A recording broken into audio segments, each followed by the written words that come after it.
Ito na tayo nakita kong worst call ng isang referee ngayong season na power tripping yung nangyari sa game ng Hawks at Nets. May pinapaliwanag kasi ng referee sa isang play na involved si DeJounte Murray na pinuntahan pa siya ni Tony Brothers dito sa bench. Hindi pinansin ni DeJounte Murray itong si Tony Brothers at binigyan agad siya ng technical. So hindi ko naman sigurado kung merong sinabing hindi maganda si Murray, pero sa clip parang hindi siya nagsalita at hindi lang talaga niya pinansin yung referee. Yung titigan ng isang player yung referee ng hindi maganda tapos tawagan ng technical, makukuha mo pa eh. Pero yung habang nasa bench at nasa timeout pa na hindi pinansin yung referee, medyo kakaiba na yon. So common pa nangyayari na kapag ang isang player nakipag-discussion sa isang official, agad bibigyan din ng technical. Ngayon, hindi nakipag-usap, technical pa rin. Kahit yung mga commentator parang sanay na rin kay Tony Brothers na last season siya yung binoto ng mga players bilang second worst referee behind Scott Foster. So marami din kasing naging worst call ngayong season. Kahit si Jason Tatum na sinasabi ng ibang mga fans na pinapaboran ng referee, ilang beses din nabigyan ng technical ngayong taon at na-eject pa sa game. Meron ding mga maling tawag at hindi naitawag talaga sa kanya.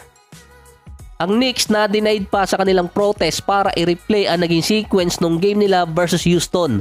Nagkaroon kasi ng maling tawag doon at inamin naman ng mga referee. Ang dahilan ng NBA kaya hindi nila inapprove yung protest, hindi naman pinakita ng Knicks kung na-misuse yung rule sa nangyaring error. Acceptable kasi sa NBA na nagkaroon ng real-time judgment yung referee kaya nagkaroon ng ganung tawag. Bago kasi lumabas ang desisyon ng NBA regarding dito sa Knicks ay nagkaroon ulit ng missed call sa kanila. Ito naman versus Detroit.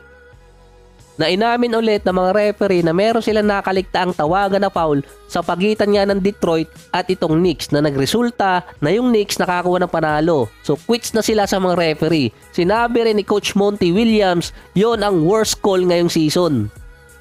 Yung isa pang naging trending dati, yung 3-point shot ni LeBron inount bilang 2 points dahil di umano sa agwat ng paa ni LeBron sa may linya kahit pa pinakita sa replay. Hindi kasi inapprove yun ng isa sa mga referee yung protest ni LeBron at ang official na nagsabi nun si Tony Brothers.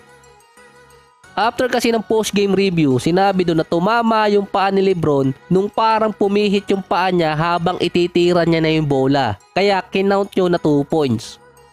Sa pagitan ng Celtics versus Pacers sa last 5 seconds ng 4th quarter, na-foul ni Buddy Hield si Jaylen Brown. Initially, 2 free throws ang ibibigay kay Brown noon. Challenge ng Pacers at binawi ng mga referee yung tawag at sinabing clean block yung ginawa nito si Buddy Hield.